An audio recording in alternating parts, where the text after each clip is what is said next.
من شرور أنفسنا ومن سيئات أعمالنا من يهده الله فلا مضل له ومن يضلل فلا هادي له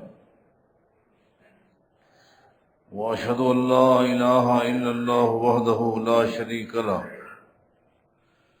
وأشهد أن محمدا عبده ورسوله من يطع الله ورسوله فقد رشد واهتدى ومن يعص الله ورسوله فقد ضل وغوى أما بعد فإن خير الحديث كتاب الله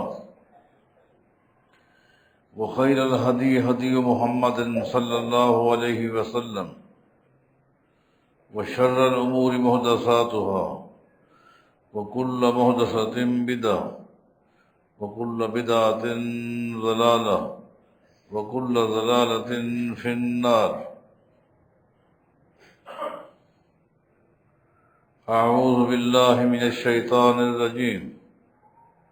بسم الله الرحمن الرحيم. الله ولي الذين آمنوا يخرجهم من الظلمات إلى النور والذين كفروا أولياءهم الطاغوت يخرجونهم من النور إلى الظلمات أولئك أصحاب النار هم فيها خالدون.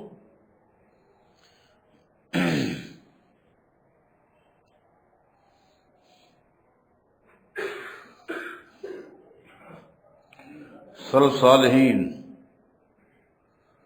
صحابہ کرام رضوان اللہ علیہم اجمعین، اسی طرح تابعین رحمہم اللہ، تبع تابعین، ائمہ دین محدثین، ان سب کا بالاتفاق یہ عقیدہ ہے کہ اللہ تعالی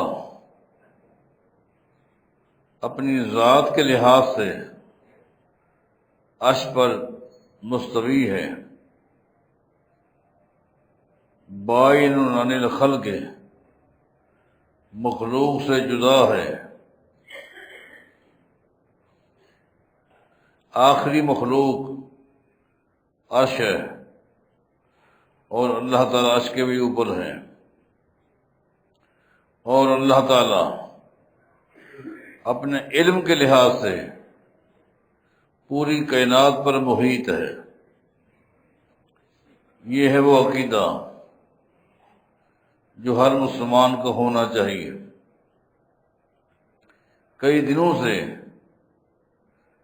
دلائل کے ساتھ اس عقیدے کو پیش کیا جا رہا ہے، آج بھی مزید اس عقیدے کو تمام بھائیوں اور بہنوں کے دل و دماغ میں راسخ کرنے کے لیے، پختہ کرنے کے لیے دلائل دیے جائیں گے۔ اس کے بعد پھر وہ لوگ جو منکر ہیں، جیسے جہمیہ ہیں، مرجیہ ہیں، معطلہ ہے، معتزلہ ہیں، یا بعد میں ان کے نقش قدم پر چلنے والے لوگ، آج بھی جن میں اس طرح کے جراثیم پائے جاتے ہیں، وہ کیا دلائل دیتے ہیں اور ان کے دلائل میں کیا وزن ہے، یہ باتیں انشاءاللہ بعد میں آئیں گی۔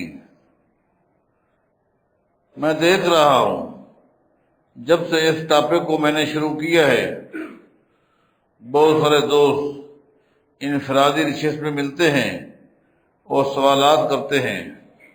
بعض ساتھیوں کے سوالات ساتھیوں کے ذریعے مجھ تک پہنچے ہیں، بعض میسج کے ذریعے پیغام چھوڑ دیتے ہیں، لیکن میں ابھی ان سوالوں کی طرف اس لیے نہیں جا رہا اور کسی بھی سوال کا جواب نہیں دینا چاہتا، اس لیے کہ میں چاہتا ہوں کہ میری بات مکمل ہو جائے۔ اس کے بعد میں دیکھوں گا، گنجائش ہوگی آپ بھائیوں کے بہنوں کے جو سوال آئیں گے ان کا جواب دیا جائے گا، لیکن ابھی تک مجھے دلائل کے ساتھ اس عقیدے کو بیان کرنے کا موقع دیں۔ عقیدہ بٹھا لیں اپنے دل و دماغ میں، اور یہی سلف صالحین کا عقیدہ ہے، اور یہ بنیادی نقطہ ہے، بلکہ توحید جو دین اسلام کا نقطۂ غاز ہے، توحید کا نقطۂ غاز یہ سوال ہے کہ اللہ تعالیٰ کہاں ہے۔ تو میں نے کچھ دلائل دیے تھے قرآن کریم سے بھی، احادیث سے بھی، آج بھی مزید کچھ دلائل آپ کے سامنے رکھتا ہوں، سنیے۔ بعض دوست جو کسی اور محلے سے کنورٹ ہو کر یہاں آئے ہیں، وہ یہ کہتے ہیں کہ ہم جب رابطہ کرتے ہیں اپنے ماضی کے اکابرین سے تو وہ کہتے ہیں کہ یہ ٹاپک جو ہے اہل علم کے درمیان ہونا چاہیے۔ اس طرح کے علمی بیانات کو عوام الناس کے سامنے لاؤ گے تو فتنہ پھیلے گا، گمراہی پھیلے گی۔ یہ جہالت ہے، جہالت ہے۔ ہر شرعی اور شرعی مسئلے کا علم ہر مسلمان کو ہونا چاہیے۔ اس طرح بعض لوگوں کا یہ کہنا ٹھیک ہے، موقف تو صحیح یہی ہے، لیکن تو پھر اس کا اظہار آپ کیوں نہیں کرتے؟ تقاریر کے ذریعے، تحریر کے ذریعے، فتاوے کے ذریعے کھول کر بیان کیوں نہیں کرتے؟ تو آگے سے جواب ملتا ہے فتنے کے ڈر سے۔ فتنہ اچھا نہیں ہے بھی، حق بات کو بیان کرنا یہ فتنہ ہے؟ حق بات کو بیان کرنا یہ تو فتنے کا رد ہے۔ جب آپ ایک نقطے کو سمجھ چکے ہیں کہ یہ صحیح عقیدہ ہے، آپ کا ضمیر بھی یہ کہتا ہے، آپ کا ایمان بھی یہ کہتا ہے، پھر اس کو فتنے کے ڈر کی وجہ سے لوگوں کے سامنے بیان نہیں کرتے تو لوگوں تک یہ حق اور صحیح عقیدہ کون پہنچائے گا؟ آپ کو پتہ نہیں کہ امام مالک رحمہ اللہ کو بھی اس دور کے بہت سارے مولویوں نے یہی بات کہی تھی جو بات آج کہی جاتی ہے۔ امام مالک سے بھی کہا گیا تھا، آپ کو پتہ ہے وقت کا حاکم جابر ہے، ظالم ہے، آپ کا موقف صحیح ہے، لیکن آپ اپنے صحیح موقف کو اپنے دل میں رکھیں، اپنے دل میں رکھیں، اس کا اظہار نہ کریں، ورنہ مزید آپ کو تکلیفیں ملیں گی، کیا کچھ ہوگا۔ امام مالک رحمہ اللہ نے کیا جواب دیا تھا؟ عوام کو اس صحیح بات کا علم نہیں ہے، اور میں یہ سوچ کر کہیں میں اور زیادہ آزمائش کا شکار نہ ہو جاؤں، اس بات کو اپنے دل میں چھپا کے رکھوں، تو سوال یہ ہے یہ صحیح بات لوگوں تک کیسے پہنچے گی؟ تو واپس آئیے، سلف صالحین کا اس مسئلے میں رئی کے دانے کے برابر بھی اختلاف نہیں ہے۔ تمام صحابہ کا، تابعین کا اتفاق ہے کہ اللہ تعالیٰ اپنی ذات کے لحاظ سے عرش پر مستوی ہے۔ ہاں، امام مالک رحمہ اللہ سے پوچھا گیا استوا کی کیفیت کیا ہے؟ امام مالک رحمہ اللہ نے دو ٹوک جواب دیا تھا، اللہ تعالیٰ عرش پر مستوی ہے، اس کا علم ہو گیا۔ الرحمن علی العرش استوی، رحمان عرش پر مستوی ہے، استوا کی کیفیت معلوم نہیں ہے۔ والسوال عنہ بدعۃ، اور استوا کی کیفیت معلوم کرنے کے لیے سوال کرنا یہ بدعت ہے۔ بدعت کیوں ہے؟ اس لیے اس سوال کی دین اسلام میں گنجائش ہی نہیں ہے۔ اگر اس سوال کی گنجائش ہوتی دین اسلام میں، بعض سوالوں کی گنجائش تھی، اللہ نے خود سوال کیے، القاریۃ مل قاریۃ وما ادراک مل قاریۃ، اللہ نے خود سوال کیا اور پھر خود جواب دیا،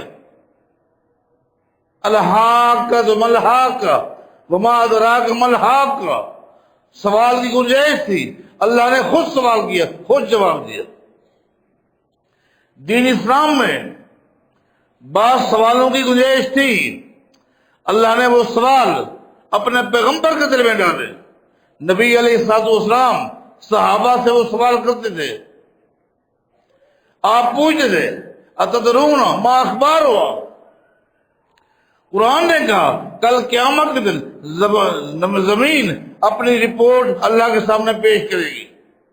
اتدرون ما اخبار ہوا، تمہیں پتہ بھی ہے کہ زمین قیامت کے دن اللہ کے سامنے اپنی رپورٹ کیا پیش کرے گی؟ مانا اس سوال کی گنجائش تھی۔ صحابہ نے کہا ہم نہیں جانتے۔ نبی علیہ السلام فرماتے ہیں زمین کی پشت پر جو کچھ ہو رہا ہے، اچھے کام ہو رہے ہیں یا برے کام ہو رہے ہیں، زمین اور تمام چیزوں کو محفوظ کر رہی ہے، محفوظ کر رہی ہے۔ کل قیامت کے دن جو شخص بھی اللہ کے سامنے پیش ہوگا، زمین کا وہ ٹکڑا جس ٹکڑے پر وہ رہتا تھا یا رہتی تھی، جو کچھ اس نے کیا، اچھے کام کیے یا برے کام کیے، زمین کا وہ ٹکڑا اللہ کے سامنے رپورٹ پیش کرے۔ دین اسلام میں بعض سوالوں کی گنجائش تھی، اللہ تعالیٰ نے صحابہ کے دل و دماغ میں وہ سوال ڈال دیے، انہوں نے سوال کی، نبی علیہ السلام نے جواب دیا۔ قرآن کی آیت نازل ہوئی، رحمان عرش پر مستوی ہے، الرحمن علی العرش استوی، رحمان عرش پر مستوی ہے۔ نہ اللہ نے بتایا، نہ نبی علیہ السلام نے بتایا، نہ کسی نے سوال کیا، مانا اس سوال کی گنجائش نہیں تھی کہ استوا کی کیفیت کیسے ہے، نہیں، اللہ تعالیٰ عرش پر مستوی ہے، کیسے؟ جیسے اس کی ذات کو لائق ہے۔ استوا کی کیفیت معلوم کرنے کے لیے سوال کرنا یہ بدعت ہے۔ ہاں اللہ تعالیٰ بلند ہے، بائن عن الخلق ہے، مخلوق کی جہاں انتہا ہوتی ہے اس کے بعد اللہ کی ذات ہے، مخلوق سے جدا ہے، اوپر ہے۔ اللہ تعالیٰ اپنی ذات کے لحاظ سے ہر جگہ نہیں ہے۔ اس کے دلائل دیے جا رہے ہیں۔ قرآن کریم میں اب مزید دلائل سنیے۔ قرآن کریم میں اللہ تعالیٰ نے سیدنا عیسیٰ علیہ السلام کا واقعہ بیان کیا۔ سیدنا عیسیٰ علیہ السلام کو قتل کرنے کا منصوبہ بنایا گیا اور وہ آئے۔ اس واقعے کو قرآن کریم نے یوں بیان کیا، وما قتلوہ وما صلبوہ، ما قتلوہ وما صلبوہ ولکن شبہ لہم۔ نہ تو عیسیٰ علیہ السلام کو سولی پہ لٹکا سکے، نہ ہی وہ قتل کر سکے، ہاں انہیں اشتباہ ہو گیا، ولکن شبہ لہم، انہیں اشتباہ ہو گیا۔ اشتباہ کے بارے کئی اقوال ہیں۔ ایک قول یہ ہے جس میں وزن ہے، جو راجح ہے، جو لوگ سیدنا عیسیٰ علیہ السلام کو قتل کرنا چاہتے تھے انہوں نے اپنا ایک جاسوس بھیجا، کہ جاؤ دیکھ کر آؤ عیسیٰ علیہ السلام کس کنڈیشن میں ہے، اس کے ساتھ کون لوگ ہیں، ان کی کیفیت کیسی ہے، اور پھر حملہ کرتے ہیں۔ جب وہ شخص داخل ہوا، جب واپس نکلنے لگا، اللہ تعالیٰ نے اس کو عیسیٰ علیہ السلام کی شکل دے دی۔ جو ہی نکلا، اللہ تعالیٰ نے اپنی قدرت سے اسے عیسیٰ علیہ السلام کی شکل دے دی۔ وہ لوگ جو انتظار میں بیٹھے تھے وہ یہی سمجھے کہ ہمارے بندے کو قتل کر دیا گیا اور قاتل عیسیٰ ہے، نکل آیا، انہوں نے اس کو پکڑا اور قتل کر دیا۔ ایک اس کا معنی یہ بھی کیا جاتا ہے کہ عیسیٰ علیہ السلام کے حواریوں میں سے ایک نے کہا میں قربانی دیتا ہوں، میں اپنے آپ کو پیش کرتا ہوں، تو اللہ تعالیٰ نے اسے عیسیٰ علیہ السلام کی شکل دے دی، اس کو قتل کر دیا گیا۔ لیکن قرآن کریم نے دو ٹوک لفظوں میں کہا ما قتلوہ وما صلبوہ۔ ان لوگوں کا یہ دعویٰ کہ ہم نے عیسیٰ علیہ السلام کو سولی پہ لٹکا دیا، ہم نے عیسیٰ علیہ السلام کو قتل کر دیا، یہ جھوٹ ہے۔ ما قتلوہ یقینا، اللہ فرماتا ہے یقینی بات ہے، یقینی بات ہے، یقین کر لو، انہوں نے عیسیٰ علیہ السلام کو نہ سولی پہ لٹکایا نہ قتل کیا۔ آگے اللہ کے فرماتے ہیں بل رفعہ اللہ الیہ، بلکہ عیسیٰ علیہ السلام کو اللہ نے اوپر اپنی طرف اٹھا لیا۔ سوال یہ، اگر اللہ تعالیٰ کی ذات ہر جگہ ہے، اللہ تعالیٰ اپنی ذات کے لحاظ سے ہر جگہ ہے، تو کیا معنی ہے آیت کا بل رفعہ اللہ الیہ، اللہ نے عیسیٰ علیہ السلام کو اوپر اپنی طرف اٹھا لیا۔ ان الفاظ پر غور کرو، بل رفعہ اللہ الیہ، بلکہ اللہ تعالیٰ نے عیسیٰ علیہ السلام کو اوپر اپنی طرف اٹھا لیا۔ یہ آیت بھی اس بات کی دلیل ہے اللہ کی ذات اوپر ہے، اللہ کی ذات ہر جگہ نہیں ہے، اللہ کی ذات اوپر ہے۔ الہ یصعد الکلم الطیب والعمل الصالح یرفعہ، اللہ تعالیٰ فرماتا ہے آدمی کے نیک اعمال، یہ قرآن کریم ہے، انسان کے نیک اعمال، الکلم الطیب، اچھی گفتگو، اچھے الفاظ، اچھے اعمال اللہ کی طرف اوپر جاتے ہیں۔ اوپر کیوں جاتے ہیں؟ اوپر جانے کا معنی کیا ہے؟ نبی علیہ السلام فرماتے ہیں جب آدمی نماز پڑھتا ہے، روزہ رکھتا ہے، اچھے کام کرتا ہے، فرشتے اسے اوپر لے جاتے ہیں۔ اوپر کیوں لے جاتے ہیں؟ اوپر لے جانے کا معنی مجھے سمجھ نہیں آئے گا اگر یہ عقیدہ بنا لیا جائے اللہ کی ذات ہر جگہ ہے۔ اوپر کا معنی کیا ہے؟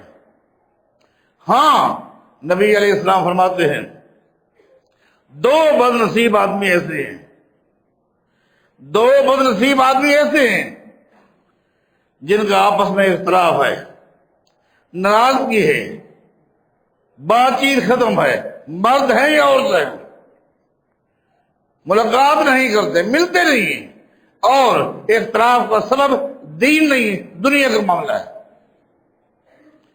دنیا کے کسی نقطے کی وجہ سے لڑے ہوئے ہیں۔ اللہ تعالیٰ فرماتا ہے ان کے نیک اعمال اوپر مت لے آؤ، حتیٰ یصطلحا، ان کے نیک اعمال کو، ان کی نمازوں کو، ان کے روزوں کو، ان کی عبادات کو زمین و آسمان کے درمیان جو خلا ہے اس میں چھوڑ دو، اوپر مت لے آؤ۔ کیوں؟ حتیٰ یصطلحا، جب تک یہ صلح نہ کرے۔ تو کیا معنی ہے اس کا؟ اوپر لے جانے کا معنی کیا ہے؟ نبی علیہ السلام فرماتے ہیں ان عبدا من عباد اللہ تعالی قال، ایک دن نبی علیہ السلام فرماتے ہیں ایک دن اللہ کے بندوں میں سے ایک بندے نے اللہ کی تعریف کرتے ہوئے، اللہ کی حمد و ثنا بیان کرتے ہوئے یہ جملہ کہہ دیا۔ کیا جملہ؟ یا رب لک الحمد کما ینبغی لجلال وجہک وعظیم سلطانک۔ اللہ کی تعریف تو کوئی بیان نہیں کر سکتا۔ تو نے مجھے پیدا کیا ہے، اللہ تیری تعریف، تو میرا رازق ہے، تیری تعریف، تو نے یہ نعمتیں دی، تیری تعریف۔ اس نے ایک جملے میں سلوک کہا یا رب لک الحمد کما ینبغی لجلال وجہک وعظیم سلطانک۔ اے اللہ، تمام تعریفات جو تیری ذات کو لائق ہے وہ تیرے حق میں ہے، میں کر رہا ہوں بس۔ نبی علیہ السلام فرماتے ہیں اس نے اللہ کی تعریف میں یہ کلمہ کہا، یہ جملہ کہا، ایک دم اللہ کے دو فرشتے آئے۔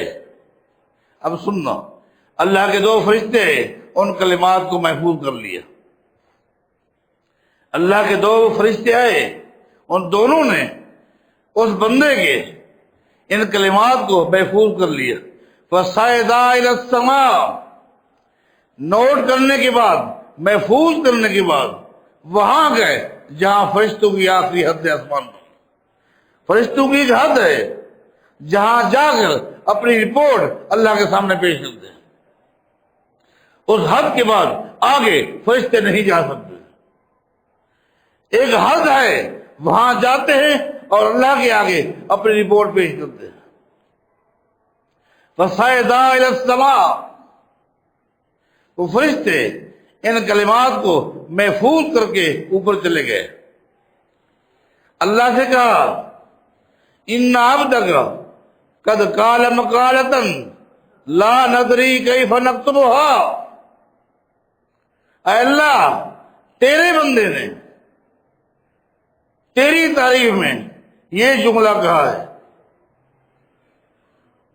تو بتا اس جملے کو ہم کس طرح لکھیں؟ یہ کلمات لکھ دیں یا اس کا ثواب لکھیں؟ کتنا ثواب لکھیں؟ کیا لکھیں؟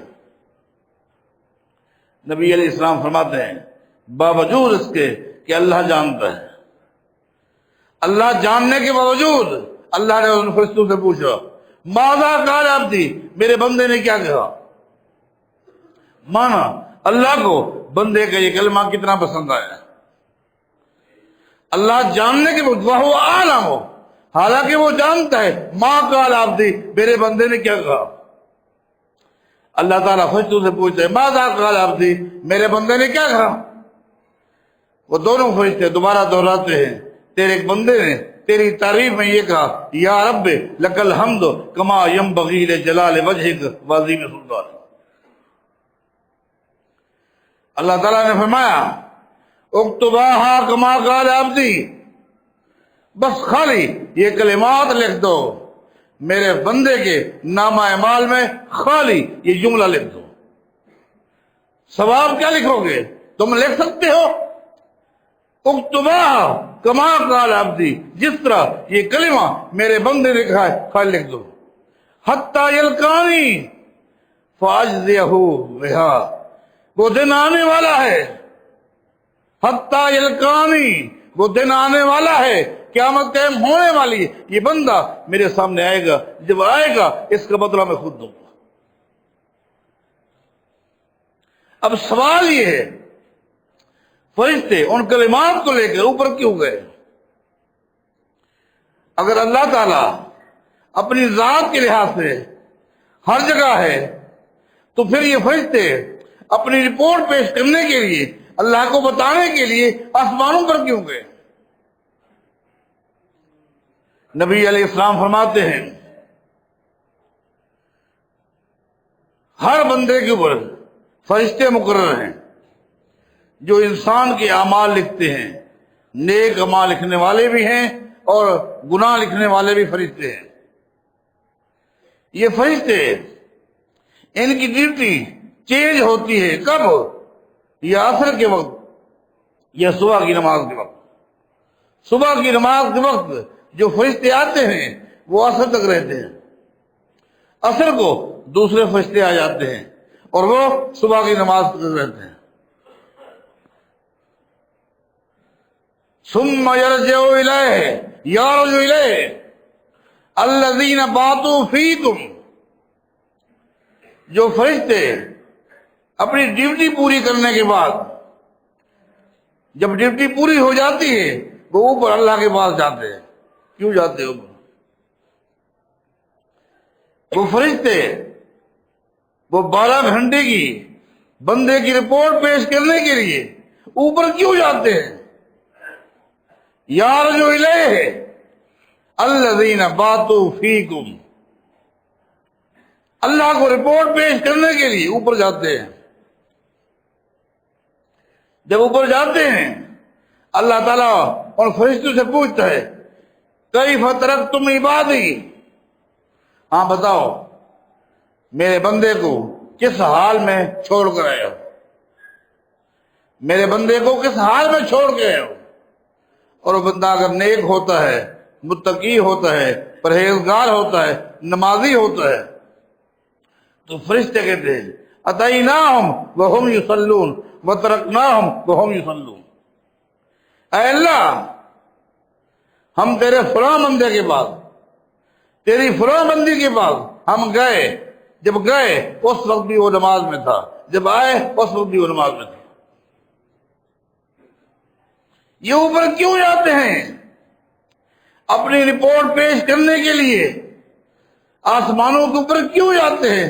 مانا فرشتوں کا عقیدہ ہے ہمارا مالک، ہمارا خالق ذات کے لحاظ سے اوپر ہے۔ نبی علیہ السلام کا فرمان ہے ما من رجل یدعو امرأته الى فراشہ، اگرچہ ایک مسئلے پر ہماری گفتگو ہو رہی ہے لیکن ضمن بہت سارے مسائل آ رہے ہیں جس کو آپ نوٹ کر رہے ہیں۔ نبی علیہ السلام فرماتے ہیں ما من رجل یدعو امرأته الى فراشہ فتاب علیہ، اگر کوئی شخص اپنی بیوی کو اپنے پاس بلائے اور وہ آنے سے انکار کرتے ہیں، اگر کوئی شخص اپنی بیوی کو اپنے پاس بلائے اور وہ بیوی آنے سے انکار کرتے ہیں، یقیناً اس کے خاوند کو دکھ پہنچے گا، وہ ناراض ہو جائے گا۔ نبی علیہ السلام فرماتے سن لو، اس کی بیوی یہ مت سمجھے کہ میرا خاوند آج ناراض ہے، کل صلح ہو جائے گی، پرسوں راضی ہو جائے گا، منا لوں گی، ہفتے بعد خود ٹھیک ہو جائے گا، نہیں، ان الا کان الذی فی السماء ساخطا علیہا حتی یرضی بہا۔ نبی علیہ السلام فرماتے ہیں اس عورت کو نوٹ کر لینا چاہیے، یہ مت سمجھے میرا خاوند میرے اوپر ناراض ہے، نہیں، جب تک کہ اس کا خاوند ناراض ہے آسمانوں کے اوپر رہنے والی ذات، رب کی ذات، وہ بھی ناراض ہے۔ فی السماء کیوں کہا؟ اس سے معنی کیا بنتا ہے؟ صحابہ کرام کہتے ہیں ایک دن ہم اپنے خلیفہ عمر بن خطاب رضی اللہ تعالیٰ عنہ کے ساتھ جا رہے تھے، اچانک سامنے سے ایک عورت آ گئی، اس نے امیر المومنین عمر بن خطاب رضی اللہ تعالیٰ عنہ کو الگ کر لیا، آپ اس کے ساتھ چلے گئے، وہ اپنی کہانی اس نے شروع کر دی اور ہم حیران ہو گئے کہ امیر المومنین عمر بن خطاب رضی اللہ تعالیٰ عنہ اس عورت کے سامنے سر جھکا کر کھڑے، خاموشی کے ساتھ بڑے منہمک ہو کر سن رہے ہیں۔ ہم ایک سائڈ پہ کھڑے ہیں، کھڑے کھڑے کھڑے ہم تھک گئے، حتیٰ کہ ہمیں امیر المومنین کے اوپر ترس آنا شروع ہو گیا، کیسے عورت نے اس قدر امیر المومنین کو کھڑا کھڑا کے تھکا دیا۔ جب اس خاتون کی بات پوری ہوئی اور خود وہ اجازت لے کر چلی، تب امیر المومنین ہمارے پاس آئے۔ ہم نے کہا امیر المومنین یہ کون تھی جس نے اتنا دیر آپ کو کھڑا کیا، اتنی لمبی اس کی کہانی تھی، آپ کو تھکا دیا، ہم تھک گئے، ٹھیک ہوں؟ امیر المومنین نے کہا تمہیں یہ خولہ تھی، خولہ تھی، تمہیں پتہ نہیں یہ خولہ تھی جو اپنے خاوند کے حوالے سے شکایت لے کر نبی علیہ السلام گھر گئی تھی، اور نبی علیہ السلام نے دو ٹوک جواب دے دیا تھا، یہ اللہ کا دین ہے، اس میں رائی کے دانے کے برابر کمی بیشی کا اختیار اللہ نے محمد کو نہیں دیا صلی اللہ علیہ وسلم۔ آخری عورت نبی علیہ السلام کے دروازے سے مایوس ہو کر نبی علیہ السلام کے گھر سے باہر آئی اور وہی کھڑے ہو کر اللہ کے آگے درخواست کی، یہ خولہ ہے جس کی دعا کو، جس کی درخواست کو اللہ نے ساتوں آسمانوں کے اوپر سے سنا، قبول کیا، اور اسی وقت پیغمبر پر قرآن نازل کر کے قیامت تک کے لیے قانون کو بدل کر رکھ دیا۔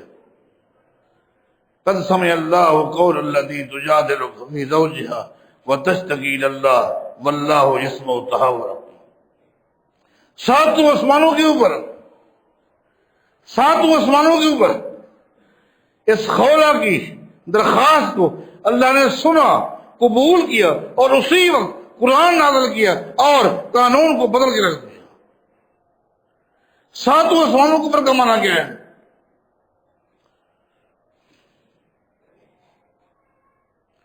جنگ خندق سے پہلے، جسے جنگ احزاب بھی کہتے ہیں، جنگ خندق بھی کہتے ہیں، اس جنگ سے پہلے مدینے کے یہودیوں نے مسلمانوں کے ساتھ ایک میثاق کیا، جس کو میثاق مدینہ کہتے ہیں۔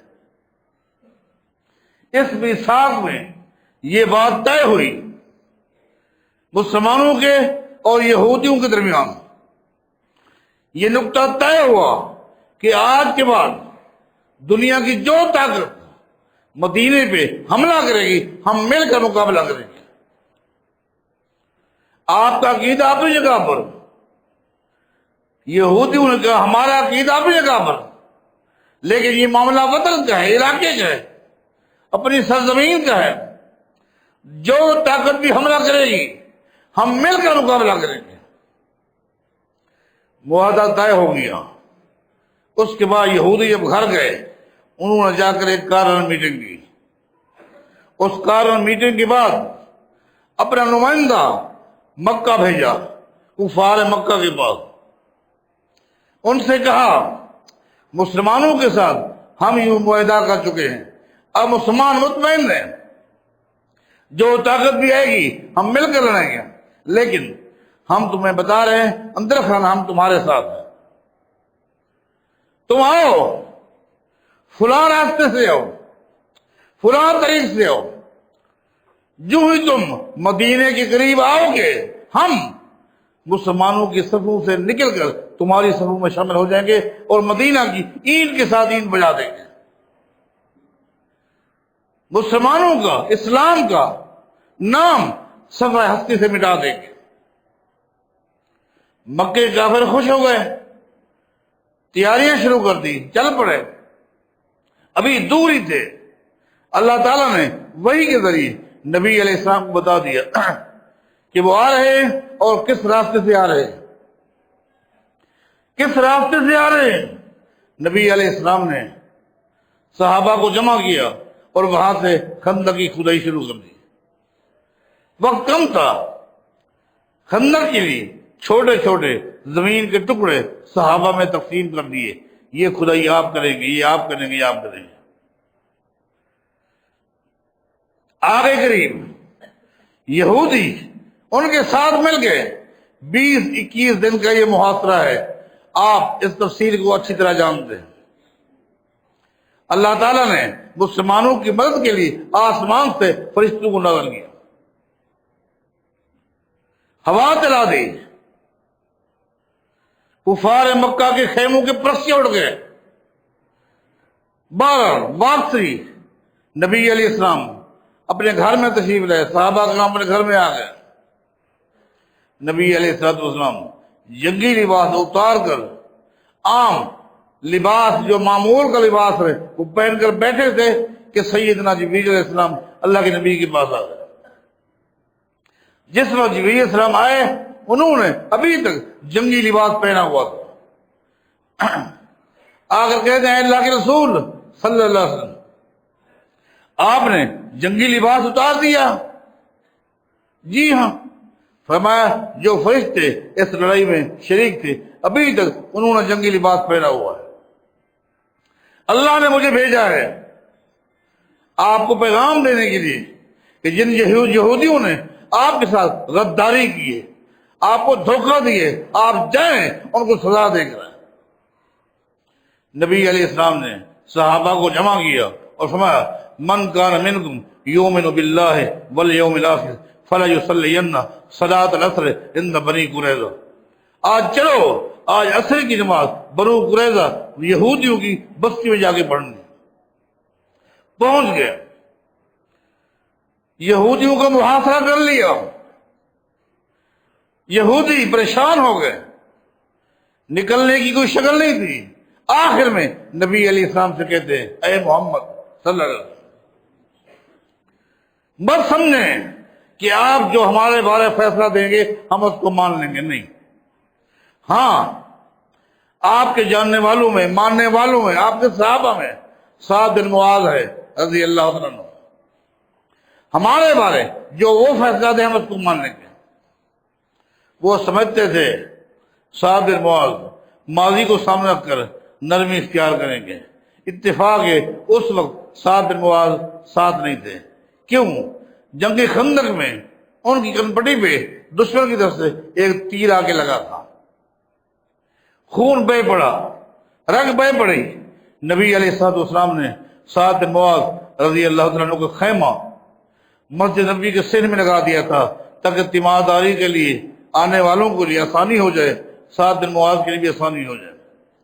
آپ چلے جائیں، سعد بن معاذ نے پیچھے سے اللہ سے ایک دعا کی، اے اللہ، یہودیوں نے غداری کی ہے، تیرا پیغمبر ساتھیوں کو لے کر ان کو سزا دینے کے لیے چلے گئے، اے اللہ اس وقت تک مجھے زندہ رکھ تاکہ میں دیکھ لوں اس کا نتیجہ کیا ملا ہے، میں سن تو لوں کہ نبی علیہ السلام نے کیا فیصلہ کیا۔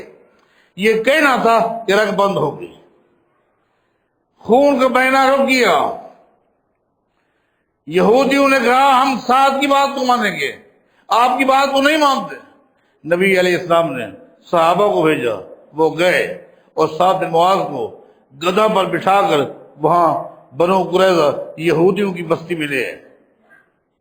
نبی علیہ السلام فرماتے ہیں، سعد، یہ لوگ آپ کے فیصلے کے منتظر ہیں، آپ کا فیصلہ سننا چاہتے ہیں، بتاؤ ان کے ساتھ کیا کیا جائے۔ سعد بن معاذ سوچتے رہے، سوچ کر کہتے ہیں، اے اللہ کے نبی صلی اللہ علیہ وسلم، میرا ان یہودیوں کے بارے دو ٹوک فیصلہ ہے، جو جوان ہیں، بلوغت کو پہنچ چکے ہیں، تمام مردوں کے سر قلم کر دیے۔ یہ غدار ہیں، غدار کی سزا یہی ہے، ان کے سر قلم کر دیے، ان کے معصوم بچوں کو غلام بنا لیے جائے، ان کی عورتوں کو لونڈیاں بنا لیے جائے۔ جس وقت سعد بن معاذ رضی اللہ عنہ نے یہ فیصلہ سنایا، نبی علیہ السلام نے سن کے کیا فرمایا؟ کیا فرمایا؟ فرمایا لقد حکمت فیہم بحکم اللہ تعالی من فوق سبع سماوات، اے سعد، زمین کی پشت پر ان یہودیوں کے بارے جو تو نے فیصلہ دیے، یہی فیصلہ ساتوں آسمانوں کے اوپر اللہ بھی کر چکا ہے۔ یہ ساتوں آسمانوں کے اوپر اللہ کا بھی یہی فیصلہ ہے۔ اس کا معنی کیا ہے؟